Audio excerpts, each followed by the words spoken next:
right. Well, first of all, we want to welcome everyone to Johnson County Community College. So my name is Michelle Riley. I am a registered dietitian and faculty member here in the Department of Hospitality. And we are excited to have you guys here at our Hospitality Culinary Academy in the Culinary Theater building. Tonight is the first one of our series for this nutrition, healthy eating, healthy cooking event. So it's a partnership between Johnson County Community College, the University of Kansas Health System, and the University of Kansas Medical Center. And we are very excited to welcome you. I'm going to go ahead and introduce Chef Prater. He is a faculty member here at Johnson County Community College. He's also a graduate of our program. He has a lot of experience. He's run a restaurant.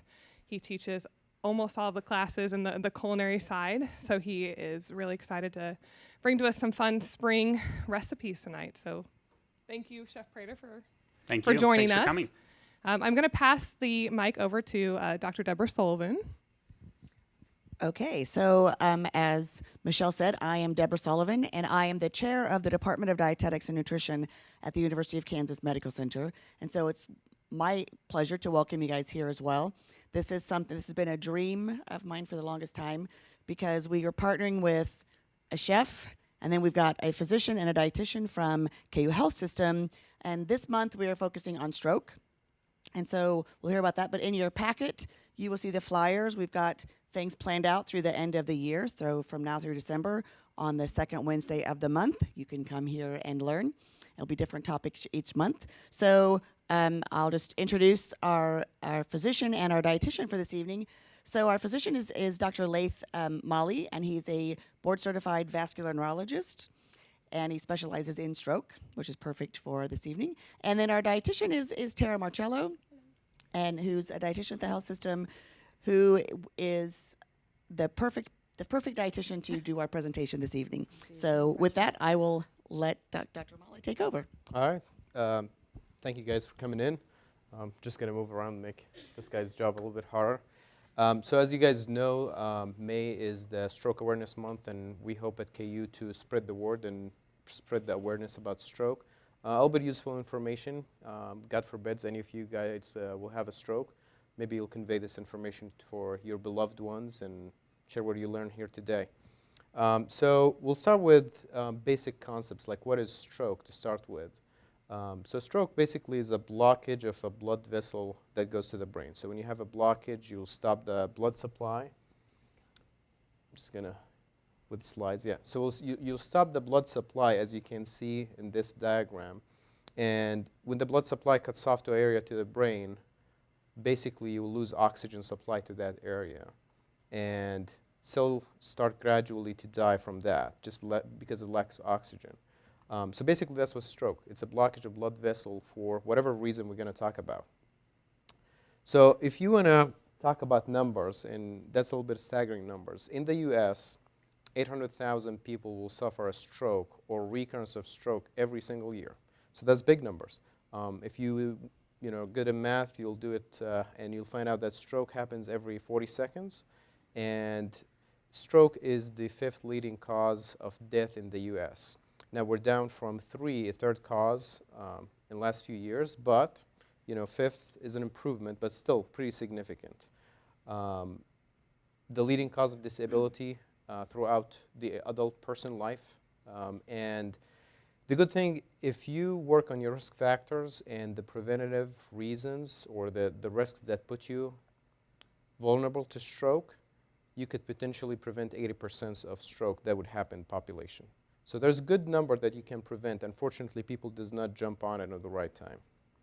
So this is a map just to show you the numbers of death from stroke throughout the country. So you see that the dark purple color shows the higher rates of death. Unfortunately, you can see the stroke kind of concentrated the south, and that's what we call the stroke belt area. And for multiple reasons, including risk factors and availability of resources and actual numbers of stroke. We'll talk a little bit about risk factors, which kind of concentrate in that area. So strokes happens in 2 types. Either you'll have ischemic strokes, which is lack of blood supply, or you'll have bleeding strokes. So the bleeding strokes are the ones on the lower side. About 10% of all strokes are bleeding strokes. The ones that we're going to talk about today is the ischemic strokes, which is the lack of blood supply stroke. Um, as mentioned, 87% of all strokes are from that type, and they're either classified to embolic or thrombotic. You guys might, heard these terms. Embolic, just from English, something that embolized from somewhere, so it came from a different location. Usually the heart is the to be blamed here, or thrombotic is just a blockage of the blood vessel from inside. So just to kind of jump to symptoms of stroke, and let me see if I have that. Okay, let me talk just a second. So embolic strokes are the ones that happen from the heart. So you'll have arrhythmias, and you'll form a clot, and you will just send that clot to your brain, and that will block a small blood vessel or a big blood vessel and give you stroke symptoms. The thrombotic ones is related to a sludge that built up inside the blood vessel over many years of high blood pressure, diabetes, smoking, cholesterol. And eventually that sludge will keep building up until it just closes the blood vessel. So these are basically the main concepts of stroke that you might hear about. So what's the community part in this? So you guys come as the first defense line for stroke in recognizing the symptoms of stroke, calling 911 or calling EMS. So the easiest term is FAST. So FACE stands, F for face, A for arm, S for speech, and T for time. Basically, when you have a stroke, you lose function. So you'll lose a function of the face. If the face becomes weak, you lose a function or strength in the arm, so the arm will droop. Same thing for the leg. You'll lose functionality of speech, so you'll have garbled speech or incoherent speech. Sometimes you'll have other subtle things, a little bit difficult to notice right off the bat, but these will be, loss of vision or sudden imbalance or inability to walk. So when you see any of these symptoms, either they will happen in combination or by itself, just a face or arm or a leg or just a speech, you have to look at the time and call 911 right away. So why to call 911 right away? Treatment depends on the acuity of symptoms. So if you wait too long, some treatment could not be given to stroke patients.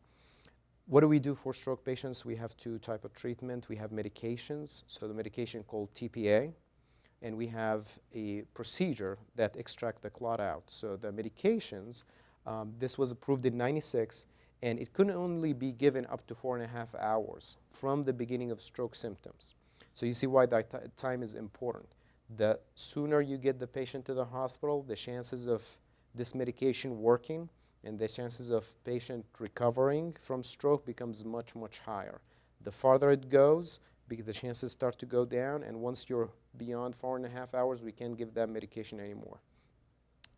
What do we do in KU is a procedure called mechanical thrombectomy for big clots that this medication actually does not work on. This medication works as a clot-busting medication, so it will try to dissolve the clot, but if it's too big, it's not going to work efficiently or that well to dissolve the entire clot. At that point, you will have what we call a stent retrieval or mechanical thrombectomy. So just like a cardiac catheterization, you'll put a catheter, goes to the brain, and you'll open a stent, and that will hopefully clinch to the clot, and we will pull it out. And that will restore the blood supply to the brain. This is a picture from one of the patients. You'll see on the left where the arrow, this is like one of the blood supply, the stuff that we see during the procedure cuts off right away. And after the procedure, you see the blood supply continues to go beyond after taking out the clot. So what do we do at KU? So KU is considered a comprehensive stroke center. Comprehensive means you have all the facilities available. Basically, you have a stroke unit, stroke-trained nurses, you'll have a stroke ICU unit, and you'll have all the capabilities from advanced imaging to the medication to the thrombectomy. Here in the metro area, there's only 3 comprehensive stroke centers, KU, St. Luke's, and Research. But we're glad at KU that we participate in big clinical trials that you guys can go and read online about them. So this is one of the clinical trials that I talked about, DOWN. So DOWN is one of the trials that extended the use for the mechanical thrombectomy, the procedure up to 24 hours. So back in the day, we used to use it to do it until like up to 6.5 hours from the symptoms, but nothing beyond that. So we're glad to be one of the 26 centers in the worldwide to participate in that study. This is our team. We're 9 stroke neurologists, quite a big team. We cover, 24/7. KU is pretty well known for, best hospital awards and sticking with the guidelines for stroke treatment, prevention, and care. And this is the rest of our stroke team. We have the neuro ICU specialist. We have the interventional specialist who performed the procedure. And the last slide is kind of like a good remark on what we've been doing over the last few years. So if you look at this graph on the left side, you'll see the rates of deaths from stroke have been trending down since 2000, and with just a slight bump after 2014. If you look at this figure on the right, you'll see some states still struggle with stroke deaths, mainly the South and the Southwest, due to like the big location, the lack of hospitals within reachable distance for stroke, just because it's acute. So these are just basic information about stroke treatment and mainly the signs that you guys can recognize. In terms of prevention of stroke, which is very important, you have to work on risk factors for stroke, mainly high blood pressure, diabetes, cholesterol, and smoking. These are the main things. And if you want to take it a step ahead, a notch ahead, losing weight, exercise, and healthy diet, what Tara is going to talk about, is very important to weigh in all of these risk factors together, because your blood pressure, your cholesterol, your diabetes depends on what you eat. All right, and that's pretty much it. All right, thanks. I'll steal your seat. All right, thank you, Dr. Maali. So again, I'm Tara. I'm a dietitian at KU Med, and I'm here to hopefully get you a little excited about eating a little healthier and preventing stroke. So let me get to my slide here. So what we eat really does matter in our health. When we have an overall healthy eating pattern, that is going to result in a healthy brain and healthy heart.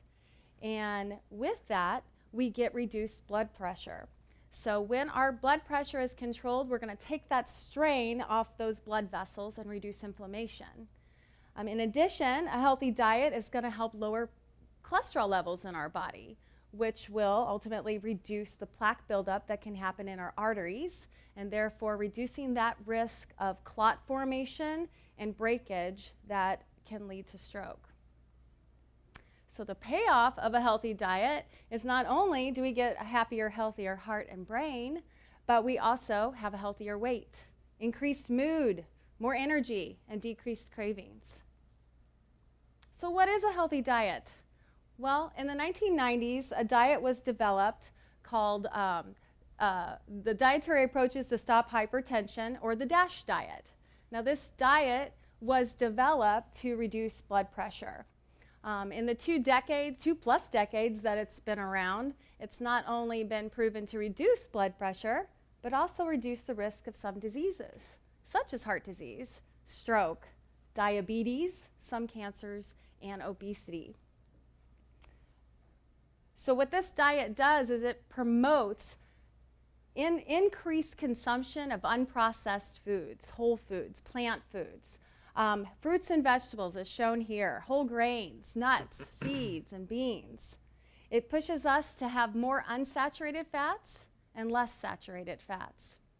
It also promotes us to choose more fat-free, reduced fat dairy, and eat more fish. We need to eat more fish. We're in the Midwest, but we've got to find a way to like fish, especially fatty fish. And I'm not talking about fried fish, which we all love here in the Midwest, right? I'm referring to salmon, cod, halibut, ahi tuna. These fish have anti-inflammatory omega-3 fatty acids that are so beneficial in our health. So tune in next month when we're doing healthy fats, right? Same time, Wednesday night. We need to choose more lean cuts of meat when we're choosing meats, and decrease those red and processed meats. And our diet is so full of high sodium that one of the things we need to work on is decreasing that added salt, and staying away from those high sodium foods and added sugar. Get back to making sugar a treat, not a staple, right? And last but not least, increase physical activity while reducing weight. So for tonight, I'm going to focus on two key nutrients in stroke prevention, and that's sodium and potassium. All right, again, come back next month, we'll discuss fats. So sodium and potassium have this really unique balance. They work together in controlling our blood pressure. So we're going to look at sodium first.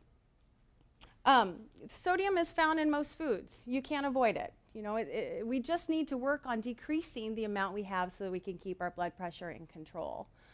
The dietary guidelines recommend that we consume less than 2,300 milligrams per day. Well, a teaspoon of salt has 2,300 milligrams. So some of you might say, well, I don't add added salt. It's fine. I don't cook with it. I don't put it on my meals. That's awesome. But our culture is full of high sodium foods in this convenient, quick-paced world that we live in. And it's easy to double that amount. So we need to be careful. So what foods have sodium? Well, the long list on the right, isn't it? So the big culprits are those ready-made processed foods. Anything that's quick to eat is going to be high sodium. When we dine out, I'm not saying don't dine out, but just be aware. Those foods tend to start with a lot of sodium and fat. Our canned goods have a lot of sodium. Anything pickled or cured is going to have a lot of sodium. Processed meats, bacon's all the rage, but we've got to watch out for our consumption of it. And junk food, lots of sodium for that shelf life. But for fruits and vegetables, these guys are amazing. They're naturally low in sodium and a great part of the diet. You increase those, you're going to overall decrease sodium intake. Unsalted nuts and nut butter, and of course, herbs and spices. It's important to understand a food label. How many of you know a food label in here? They're confusing to most, right? So we've got to understand a food label, and for these purposes, we'll look at sodium, so that we can identify a high or a low sodium food item. So in the top upper left, you're going to see the serving size. That's the first thing you need to do. What's our serving size? It's a half of a cup. Now this is where most people make the mistake. They don't recognize how many servings are in that container. So this example shows us there's 15 servings in this container. So we've got to be careful. We've got to say, okay, well, what if I want more or less?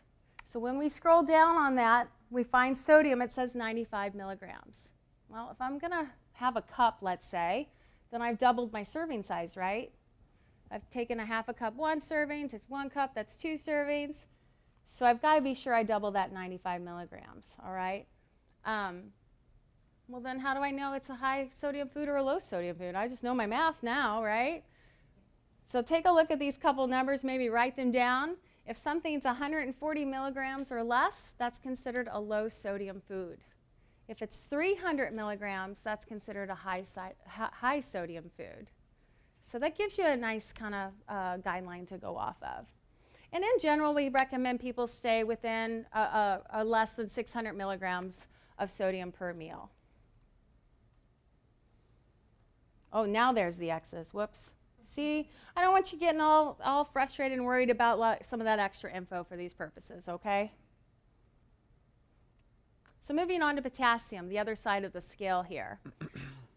Increased potassium in our diet is going to help lower blood pressure, and it does this by lowering the sodium. So together, we get this nice little balance. When they're in balance, we have good blood pressure. So keeping our sodium moderate and keeping our potassium intake high, we're going to be able to help control that blood pressure. Pretty awesome, right? So what foods have potassium? Well, there's a wide variety of foods that have potassium in it, but our fruits and vegetables are going to have a high amount of them. Now, what I have listed here are some of the ones that have a higher content. I encourage you to eat all of them. Eat the rainbow. I think we did that during sound check, right? Eat the rainbow. But if you can pick a few from this list, that's going to help you even more, okay? Potassium is also in dairy and fish, beans and legumes, and we fortify our foods with potassium as well, our cereals and breads. Okay, well, that's great, but how do I put it all together? Voila.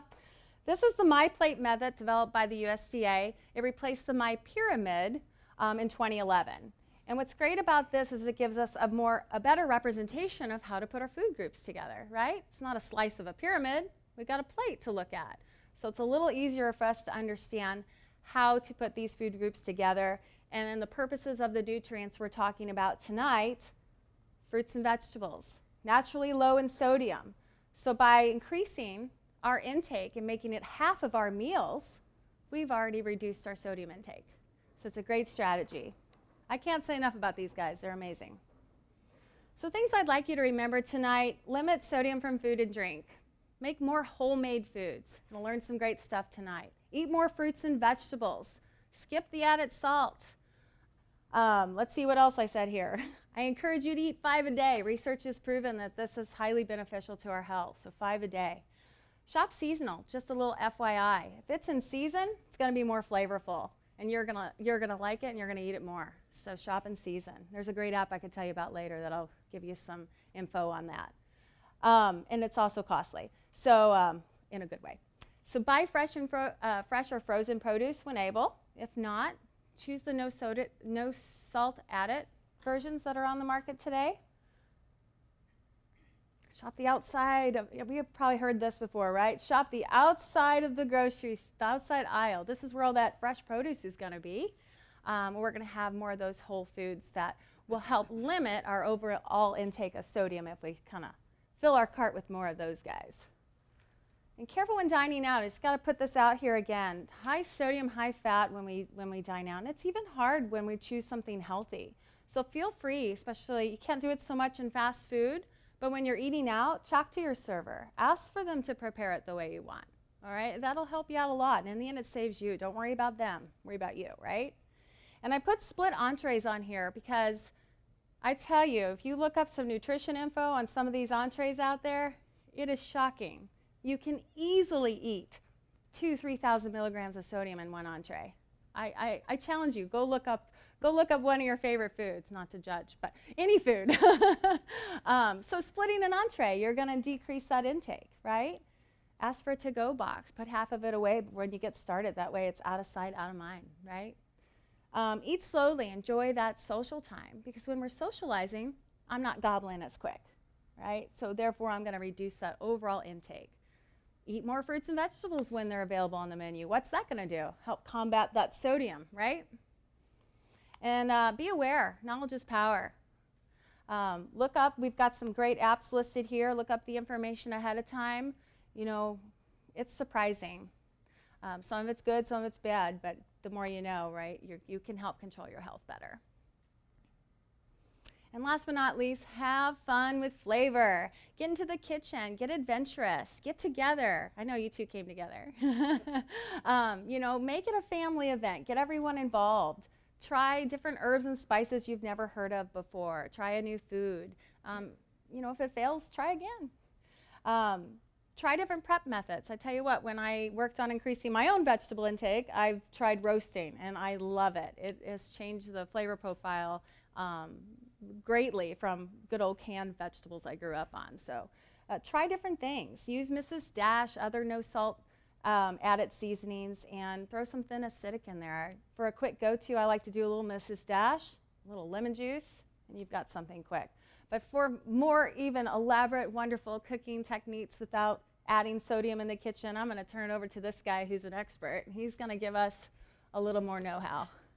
Well, we'll try. Right. Thank you. Welcome, everybody.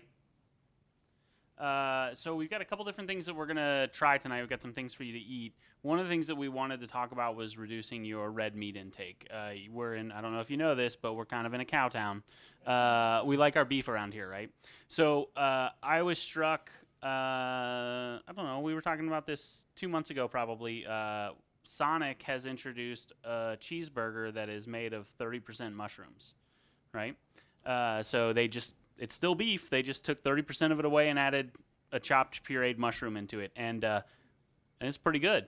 So we decided we're going to talk about that a little bit today. I'm not going to demo everything, but I do want to talk about, if you want to try this at home, some of the techniques to make it easier for you. So basically in the classical kitchen, we call it a duzel, where it's this mushroom paste where you chop it really fine and you saute it and all that. We're not going to go to all that length, but we've got these sliders for you to try, and I think we can probably pass those out whenever. I think those are ready if my students in the back will get to work. My main teaching method is sarcasm, so let's just get that out of the way now. When when you're gonna do a Duzel, when you're gonna do a mushroom paste, you don't have to do, I don't know if you guys can see this, but I've chopped the mushrooms up pretty fine. One of the problems with mushrooms is that they're almost all water. And so to get that, to mix that into your beef is kind of problematic. So what we do is we chop them up pretty fine. We take a towel. We put our mushrooms in the center of this towel, and this always amazes students. We're just going to squeeze as much of the liquid out as we can. I have to be careful because I tend to tear towels doing this, so I just did. But for a couple mushrooms, I've got a tablespoon of water already out of them. You know, now when we open it up, they're drier, so that when it will mix with that ground beef a little bit easier, and it'll saute faster. We'll cook even more water out a little bit, and so you get this sort of brown paste, but it's really flavorful, and it mixes with the ground beef great. And we tried it last week or 2 weeks ago, and it came out great. And so we upped it today, and we're giving you a 50-50 burger. So there's a lot more mushroom in here. And for if you hate mushrooms, you'll grow up one day. But you're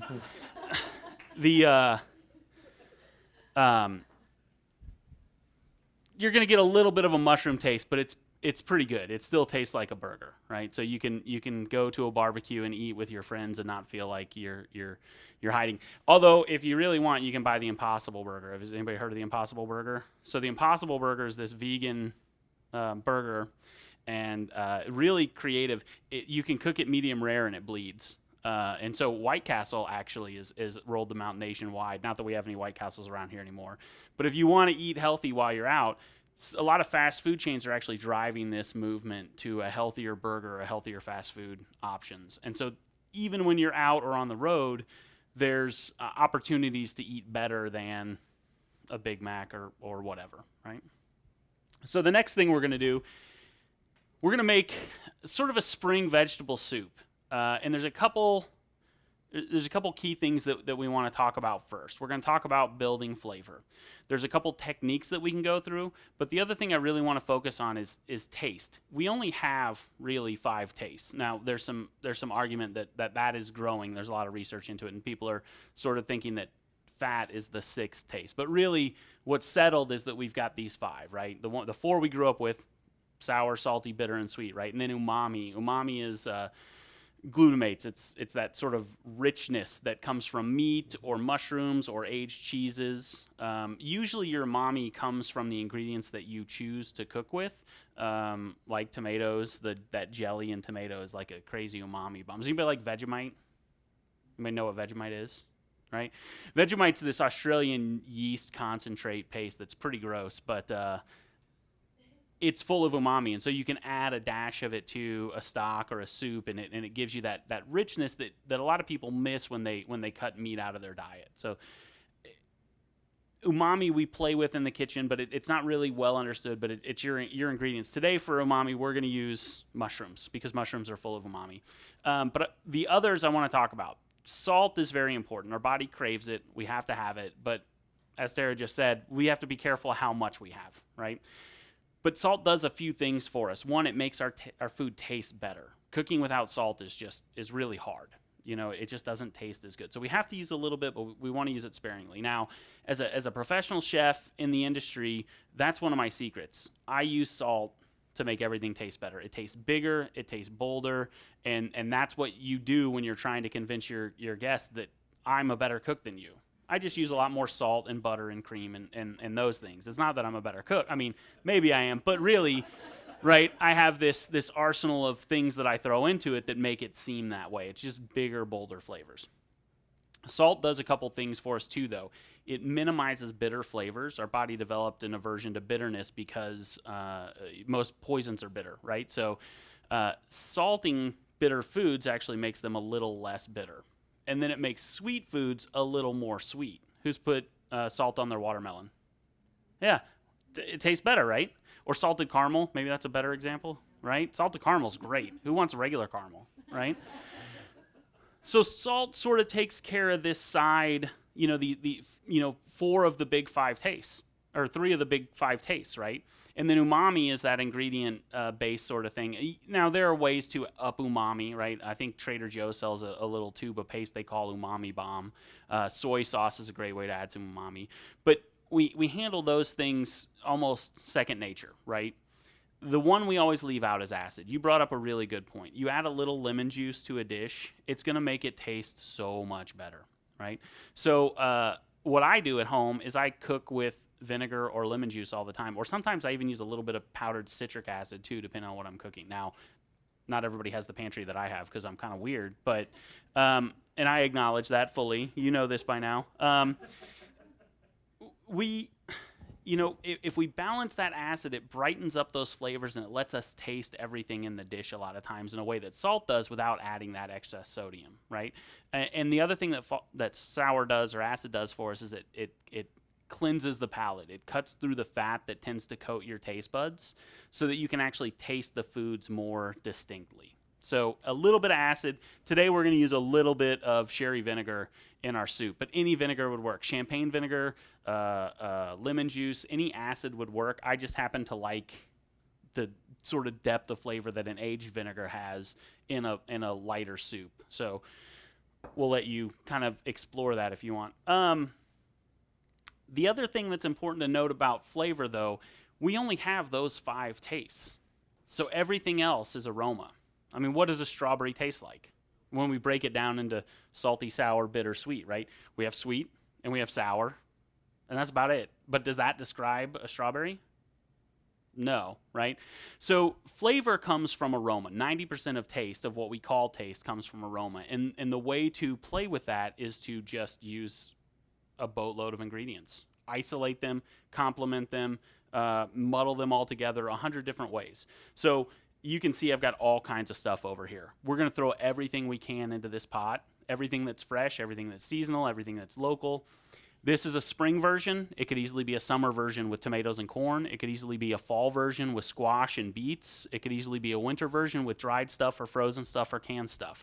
The idea is to blend a lot of different things together so that we can make something that tastes pretty good, right? So I'm going to be doing some chopping, and I will try to talk, but I also want to watch my fingers. So please feel free to ask questions while I do this, because it's important that you understand what we're doing so that you can take it home and do it yourself.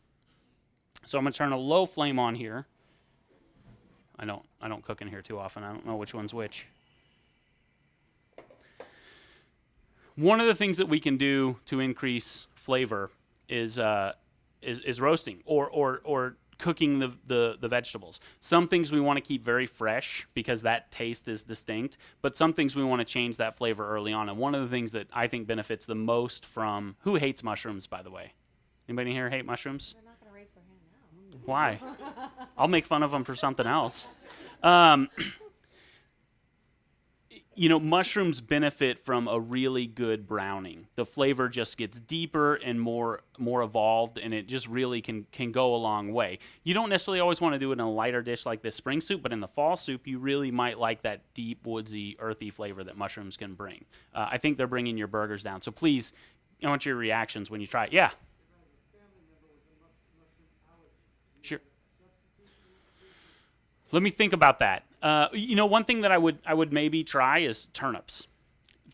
Cut the turnips kind of fine and saute them until you get some browning on them, because that sweetness becomes, it's still a little sweet, but it becomes this deeper, earthier flavor, and it loses some of that bitterness. So I think a roasted turnip would give you something along those lines and add a nice depth of flavor. So first, we're going to put our mushrooms in. When you want to brown something, always get your pan hot first. So we're going to add just a little bit of olive oil. This is one of the healthy fats, right? Yes. I know that's next month, but yeah. It's also important, or one thing we teach in the kitchen is to kind of build in layers. I could just dump everything in the pot and fill it up and cook it, and it would taste fine. But cooking them individually, adding things as they need to, is going to really help develop the flavor in a much more interesting way. Also, the other problem is zucchini, which is delicious and wonderful, cooks in no time. right? And so if I put this in the beginning, it's going to be mushy and disintegrated by the time we get done. So you saw I've actually turned the heat off on this and just letting the residual heat of the pan cook the zucchini. One thing beginning cooks always are really bad about is they always want to check. Like, they're afraid this is going to burn. It's not. I'm going to leave it alone. The food's going to tell me when it's done, because what we're doing right now is just like we squeezed the water out earlier, I'm cooking the water out now. And so it's loud, or it's going to get louder because it's going to start expressing all that water, and that water is going to evaporate and it gets that ugly sizzle. But then it's going to quiet down, and that's how I know it's time to do something else in the pan, right? Either stir it or add something. And so I don't even have to be here. I can be across the room chopping up my asparagus, which is what I'm about to do. And the pan will talk to me. Did they not bring the burger? They walked in with the burgers and then they walked away. This is why you don't hire students. I'm kidding. I love my students. All of this was done by students. This is fantastic. You know, one of the most valuable things I have taken away from this man here was knife skills. I wish we had time to oh yes, zoom in. That big knife is your friend, right? Yes. Prater? Everybody wants to use the little knife because they're afraid of a big knife. But the truth is the little knife is going to do more damage, and you're much more likely to mess up. Because let's pretend this is a carrot. I don't have one in front of me. A lot of times they'll want to cut down the length of a carrot with this big knife, and that, with a small knife, and it just doesn't work very well. You want to use a knife that's going to be long enough that the knife does the work for you. Also, a heavy knife is good. See, now we're getting that water. It's getting louder. A heavy knife is good because this is chopping. It is ugly, right? It's an ugly sound, and you can see stuff's flying everywhere. I don't want to do that. A professional slices, right? So you don't even hear it, right? And it's safe because my knife never leaves the board, and so I'm not going to lose my thumb, right? One of the best things I've ever learned. Well, thank you. I'm cutting on a bias. A bias is just a diagonal, right? It looks prettier for some stupid reason. That's what we say. Really, it's just another arduous task I can put my students through so that to keep them busy.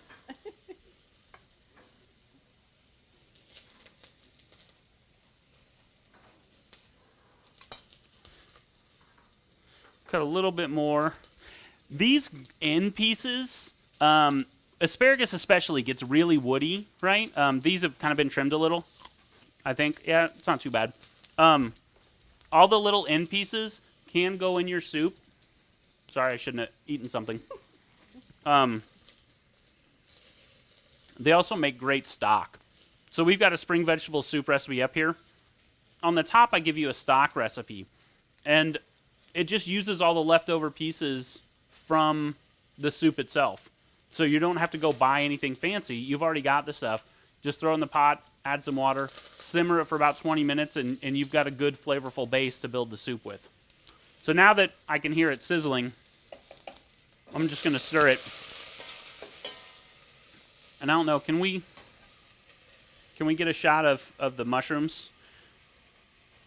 You can see the brown color. That's a different flavor than a raw mushroom. It's much more interesting, much more, I think, a sophisticated flavor. And that's going to show itself in the soup a little bit. So now that we're there, we're going to start adding our onions. We've got 3 different kinds. We're going to use them in 3 different ways. First, we're going to put our just regular yellow onion, right? We're going to put that in at the same time we put in our carrot. The onions can kind of cook away into nothing, and that's okay. Mostly because we're gonna add some other flavors, but or some other onions, but also because they're nice when they kind of disintegrate and become part of the overall soup, right? Just gonna use a little bit. It's always a good idea to season in the beginning, right? Your food tastes better if it's been cooked seasoning as you go. And so we're going to start with just a little bit so that salt's always there. An experienced cook can smell whether a soup has been seasoned or not. It brings out so much in not only the flavor but also the aroma. So we're going to start with just a little bit now. You got to be a little more active at this point because we've got so many different things in it. What do we think of the burgers? Yeah, we happy? Anybody miss beef? No? It's okay? You would do this? What's next? Oh, okay. So I was obsessed with, I had some friends come in from out of town who were vegans, and I was obsessed with creating that we were having a barbecue, some way for them to eat with all of the friends and not just buy like a tofu-shaped hot dog or something. So we created, I call it the dirt sandwich. It's roasted beets that are then sort of pureed, the same mushroom duzel, but I use it a little bit chunkier, and then farro, which I don't know if you're familiar with farro, but it's an ancient grain. It's one of the earliest forms of wheat. So it's a whole grain, but it cooks up this beautiful, chewy texture. And it always reminded me a little bit of ground beef because it's got this sort of sponginess to it. And so I like also I think it's got this nutty, earthy flavor. So I like the idea of mixing the beets, which taste like the earth, and the mushrooms, which taste like the earth, and the farro. And when you mix it all together, it actually kind of looks like raw ground beef. And so we would make some patties, and it's delicious. We were going to do it tonight, but it's a mess. I would be pink by the time we were done. I So often like to incorporate a vegetarian burger every now and then just to increase my vegetable intake. Not because I don't want to have my occasional meat, but it's just a great way to get a little more vegetables in your life.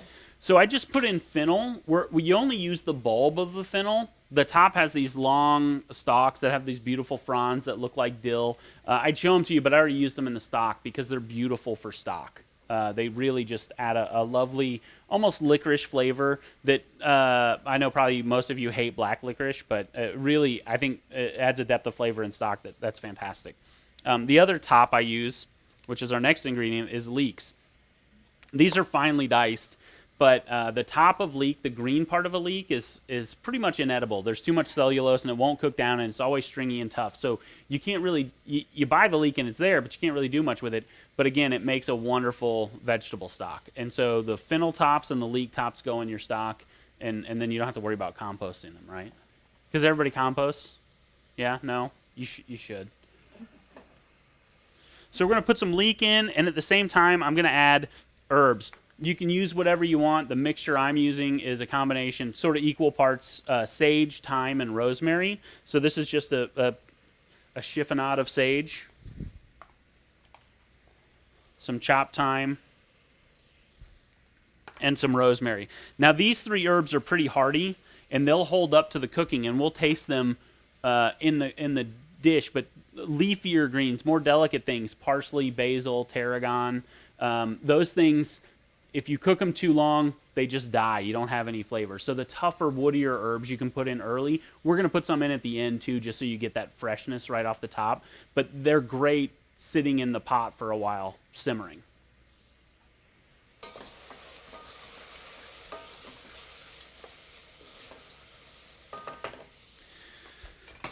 Trying to figure out what I've got. Oh, I've got some celery. We're going to dump some celery in. And then cabbage. I love any sort of tough green in a soup like this. Cabbage, kale, collard, mustard. As you get darker green, the more bitter they get, but also I think the more flavor they add. You don't have to use as much, but I really like these, and they're incredibly healthy for you, right? All those brassicas. But these are faster cooking ingredients now, so we can move a little bit quicker. Now what about making like a big pot of this so somebody could freeze it? Because all these ingredients, some people might be like, oh, I don't know, I don't have the time. What I would do is I would maybe take it to this stage and freeze it. I wouldn't try to freeze it with the zucchini and the asparagus because they would be ruined. Good, so kind of get your base, Yeah. base So done. in this base, you could use for 100 different soups. You could add a little meat to it if you wanted. You could add a little bit of Parmesan cheese to it if you. I mean, there's 100 ways to take it in different directions. Perfect. So I'm going to take this chopped asparagus and put it in the soup that you're going to eat, and let that heat soften it a little bit too. I love asparagus with virtually no heat at all. I think most people tend to overcook their asparagus. I like a lot of crunch to the asparagus still. That's a personal preference, but you're in my kitchen, so. Again, questions, or you're all busy eating, right?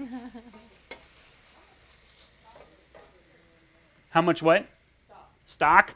So a general rule of thumb, I've got a quart of stock here, but a general rule of thumb is cover your ingredients and then maybe an inch or two, because then you've got enough that it's not going to be too chunky. Everybody wants a little bit of broth, right? What do we got left? Oh, beans. I think I grew up eating beans. I love beans. I don't think there's a bean that I don't enjoy in any form. Beans in soup, I think, is one of the best things that you can do. So we're just going to add, these are canned, but they've been rinsed really well. These are cannellini. I like cannellini because they're big, but they're also really creamy. So they have a really, really lovely texture. All I'm doing at this point, we got color on the onions, we got color on the mushrooms. The rest of it we're just sweating or softening. We're releasing that flavor, but we don't want to cook it to mush. We want to keep everything still kind of firm, still having that flavor. If we cook this forever, it's all going to taste like one thing. I want you to taste the carrot. I want you to taste the cabbage. I want you to taste the mushroom, all the individual components, right? So that's why it's such a fast spring soup.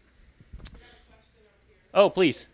Okay, so I was just wondering what the word was you were saying earlier, umami and nami.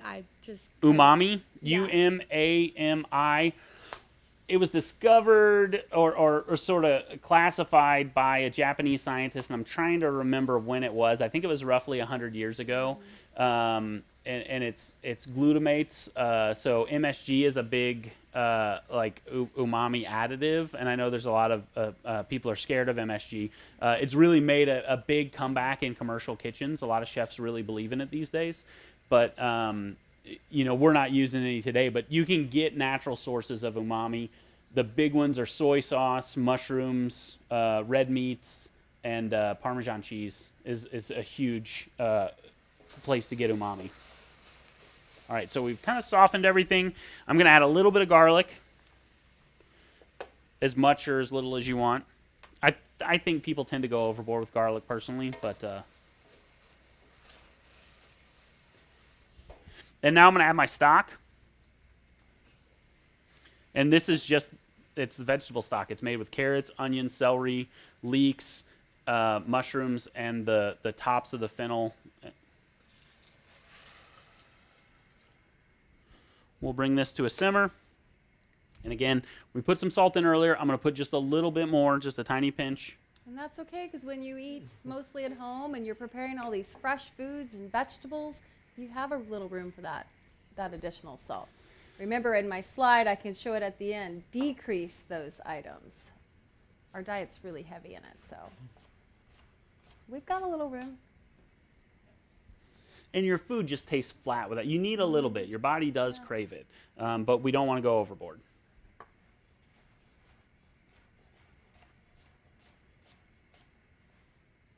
Would you brown garlic at all?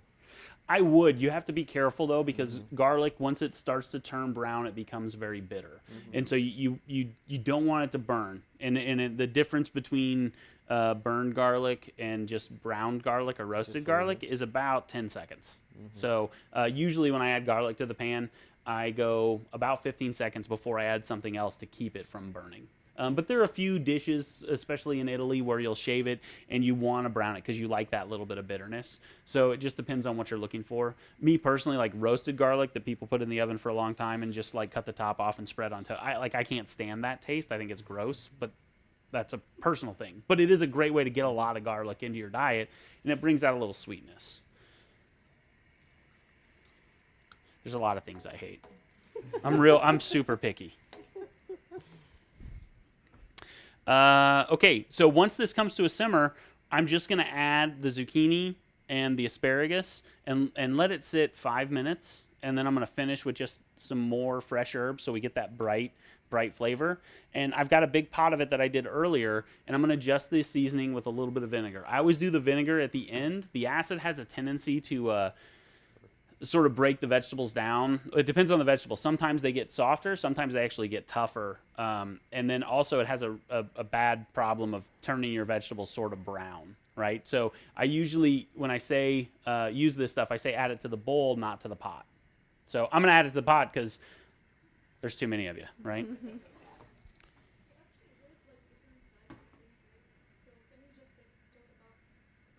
Sure, right. So vinegar is basically any alcohol can be converted into vinegar by a type of bacteria, acetobacter, and it eats the alcohol, and the byproduct is it turns into this acetic acid or vinegar. What the base is, so if it's champagne, it becomes champagne vinegar. If it's apple cider, it becomes apple cider vinegar. If it's there's a John McDonald who owns Boulevard. One of his favorite things to do is, or used to own Boulevard, chop up a pineapple and just set it on a counter for like a month, and he gets this weird pineapple vinegar that naturally ferments. So you can make vinegar out of just about anything. I'm really picky about picking the vinegar. Like, I don't use a one-size-fits-all vinegar for something like this. I like an earthier one for this, but if I'm cooking, like sauteing, like maybe a pasta with some shrimp, I would use a lighter vinegar, or lemon juice. I would use something like a white vinegar or a champagne vinegar, rather than something real heavy like a balsamic or a sherry or an apple cider even.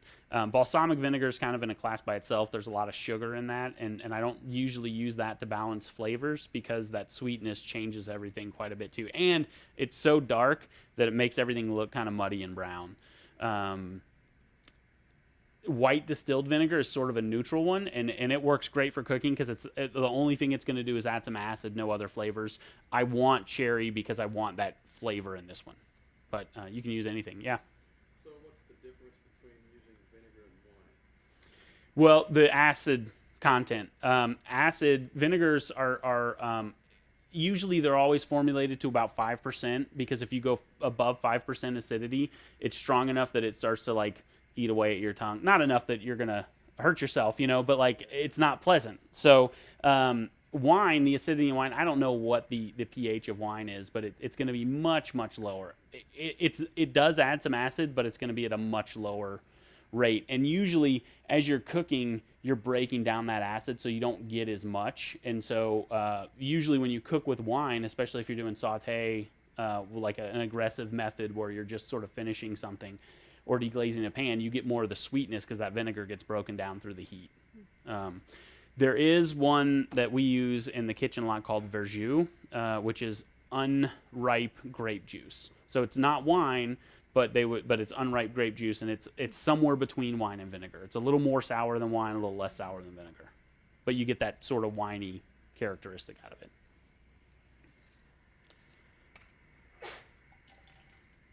Not much. A little goes a long way. You don't want people drinking vinegar. You don't want them to taste food that's, unless you're making sauerbraten or something, but a little vinegar and cabbage, right, can go bad quickly if you're not careful. So needs a little bit more. Do you have a good resource for someone to look up a broth, stock, or how to? Well, I gave them one. Oh, okay. I didn't know the stock recipe was in Yeah, there. it's part of the soup recipe, Okay, but generally speaking, we use a ratio of about 8 pounds of product per gallon of water. So if it's meat bones or fish bones or vegetables, you want about 8 pounds of water. But depending on your pot, it may not fit, so you want to use enough water to cover. So that's going to give you a gallon plus of a stock that you can put away and freeze. And stock freeze is great. I probably have like 3 different kinds of stock in my freezer right now. It used to be like 8, but I'm narrowing it down. And that's where you really get a lot of flavor, because broth is, the stock is an easy place to put all that added salt. So you do a homemade stock, you're going to get a lot of flavor without that. Yeah.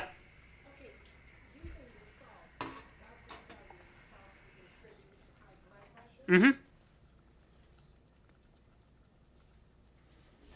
So we were talking about salt. We still need some in our body, but what happens, especially in this culture today, is that a lot of our foods are already high in sodium, right? We have a very quick-paced, convenient world where we're grabbing and going. When we are able to eat more whole foods and homemade cooking, do a lot more fruits and vegetables, and get back to the kitchen, we can actually keep our sodium levels within reason. I had a lady once who, back when I did like nutrient analysis on menus, I don't add any added salt, but as we went through her day, she did a lot of very convenient foods. And I kid you not, it was like 10,000 milligrams for the whole day. So I mean, even if you had one like frozen meal, and the rest of your day was full of those fresh whole foods, you can still stay with under that 2,300 milligrams. Is there a certain salt that you can use? What do you call it? The sea salt or something like that? Salt is salt. It's just kind of packaged differently and a quick And costs a answer lot for more. that. Yeah. You can look at other properties of pink salt or Himalayan salt that maybe have, their research is being done on some health benefits there. But at the end of the day, when it comes to sodium, we've got the same. It's just a rock with several, think about that rock salt has several granules in it, right? So sometimes people tend to maybe use a little less as kind of a strategy, is maybe they'll use a little less added salt when it's in that rock formation, but it's still sodium. A lot of Cajun seasonings have added salt in them, so you would want to flip over your seasonings that you buy and go through that ingredient list and note that. But Cajun seasoning will have a lot of sodium, yeah. And I mean, I don't know if you want to go back to the map that the doctor was showing, but Louisiana was one of those states that like they're high in the stroke zone, right? They're high in the stroke, and I can say that because I'm from there. I bet you someone like Chef Prater, there may be a resource. Have you ever heard of Pinsy's? It's in Overland Park, close by. They have a lot of no sodium added or low sodium seasonings. They may be able to help you combine some different spices together to where you can get a Cajun feel without buying the actual Cajun seasoning. If you want Check it out. thyme, garlic, favorite. cayenne, There you a go. little bit of allspice or clove, either one, but minimal. But really, growing up, we use thyme in everything, and we use cayenne in everything, and a lot of garlic, and that's going to get you pretty close. Some people use marjoram or oregano too, but that's going to get you really close. Yeah, absolutely. Other questions? Because I'm going to be ladling soup and I'll be distracted. Yeah. This is really for Tara, but Oh, sure. like, when you said that woman could get up to like 10,000 milligrams, really that's 10 grams of salt, Yes. which is almost a third of an alcohol. Mm-hmm. I mean, do people have trouble translating that metric thing? Sometimes. Most of our food labels are going to be in milligrams, so that definitely helps. And when we give diet educations, we often talk in milligrams as well when it comes to sodium. But we're there to kind of help with that if we need to. Yeah. Yeah, and I think a lot of people, just when we eat out or we grab quick foods, it's shocking how much sodium is in some of these foods. So and again, remember, we promote and I promote and I'm passionate about it. What is your overall eating pattern? There's not a no this or no, Cajun. You love Cajun. Sometimes it's what are you doing most of the time, right? Is a big goal. Now, granted, we got to take different medical conditions into consideration, in individualized diets. But a lot of times it's that what are you doing with the balance? Are you eating a lot of fresh foods like this, lots of vegetables, spending your day on more homemade choices and plant-based? Then you might be able to afford a little here and there. Yeah, I've done menus where I've even put in a restaurant for people within their total that they're allotted, and it can be done. It just takes some work.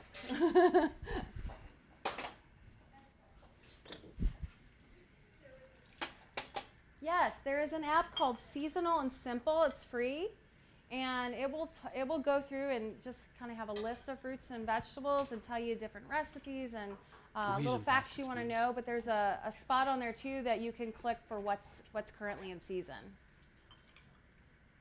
It's hard in the Midwest to know because our foods come from a long way sometimes, right?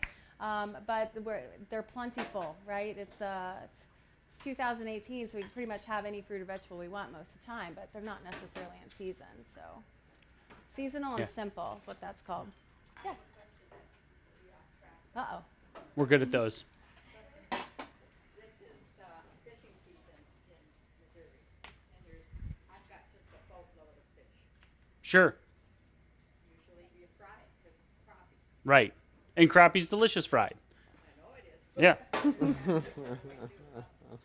Yeah. What I mean, baking is always a good idea. You know, crappie's a whitefish, so it's a little bit more delicate. Trying to grill it might be kind of tough, unless you were to maybe try and grill the whole fish and then take the meat off afterwards. I would say either a saute, like a light saute with a healthy fat with a lot of lemon juice would be nice, or even baked or broiled with a little bit of lemon juice and maybe some olive oil, salt and pepper, a little bit of salt, maybe some garlic. I think those would be really nice ways to cook crappie. Acid's nice because, again, that fishiness that we think of as fishiness that a lot of people don't like fish for that reason, that's fish oil, right? That's where you're getting that fishiness from, is the fat. And the acid helps minimize that strong odor. And so the more lemon juice you can use on it, the you don't want it to taste sour, but the more lemon juice you can use, it's going to minimize that fishiness that a lot of people don't enjoy.